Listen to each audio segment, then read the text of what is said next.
আসসালামু আলাইকুম ভিউয়ার্স, আপনারা সবাই কেমন আছেন? সো আজকে আমি বাড়িতে বানিয়েছিলাম আটা জাগরি কেক।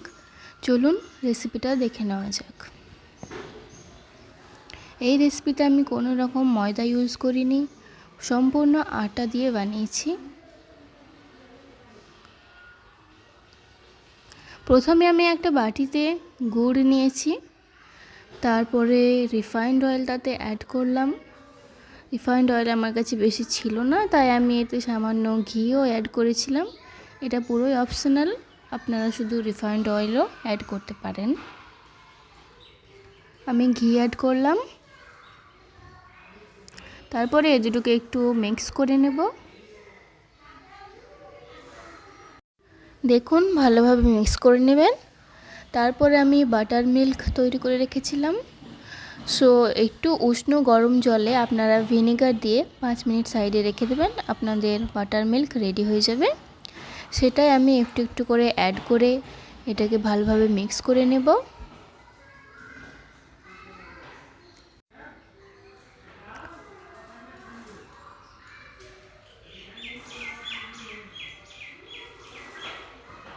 এরপরে আমি এখানে ভ্যানিলা এসেন্স অ্যাড করলাম, এটাকেও মিক্স করে নেব।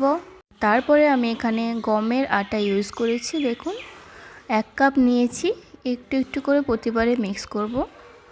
একবারে মিক্স করতে যাবেন না, তাহলে ভালোভাবে মিক্স হবে না, লাম্পস থেকে যাবে।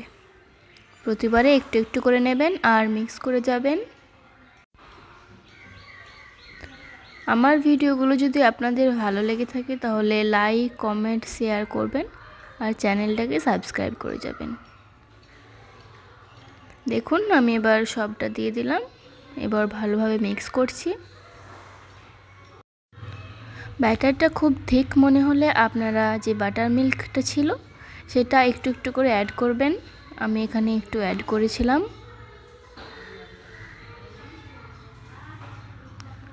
দেখুন ব্যাটারটা ঠিক আছে এখনও, তাই আমি বাটার মিল্কটা অ্যাড করব।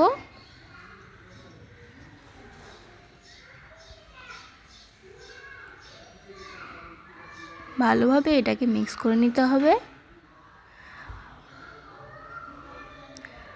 এই কেকটাতে আমি কোনো রকম ময়দা ইউজ করিনি, আটা দিয়ে বানিয়েছি এবং চিনিও ইউজ করিনি, গুড় ব্যবহার করেছি। এটা খুবই হেলদি একটা কেকের রেসিপি, আপনারা বাসায় অবশ্যই ট্রাই করে দেখবেন। খেতে খুবই সুস্বাদু হয়, বাচ্চা থেকে বড় এটা সবাই পছন্দ করবে। দেখুন এইভাবে ভালোভাবে মিক্স করে নেবেন এবং পাতলা একটা ব্যাটার তৈরি করবেন। তারপরে এখানে আমি একটু নুন দিয়েছি এবং কিছু ড্রাই ফ্রুটস অ্যাড করলাম। তারপরে এটাকে মিক্স করে নিলাম। এখানে গ্রিস করা টিনে আমি ব্যাটারটাকে ঢেলে নেব। তারপরে একটা কড়াইয়ে আমি প্রিহিট করে রেখেছিলাম, সেটাতে দিয়ে দেব।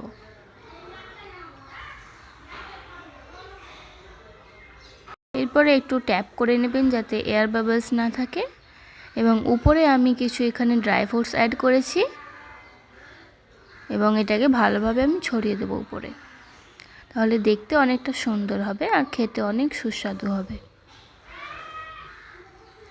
দেখুন আমার কাছে যেরকম ড্রাই ফ্রুটস ছিল আমি সবটা অ্যাড করেছি।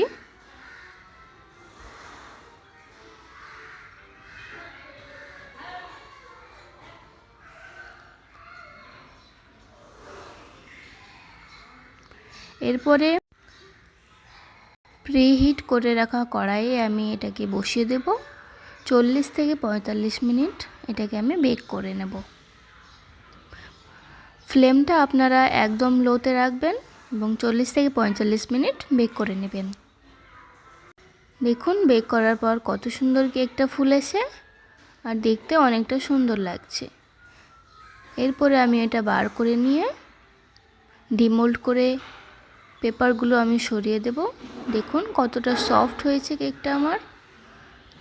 আপনারাও বাসায় অবশ্যই ট্রাই করবেন।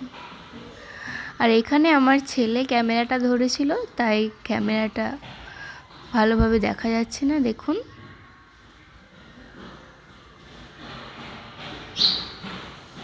অনেক সফট হয়েছিল কেকটা। আপনারা বাসায় অবশ্যই ট্রাই করবেন এবং খেতে অনেক সুস্বাদু হয়েছিল।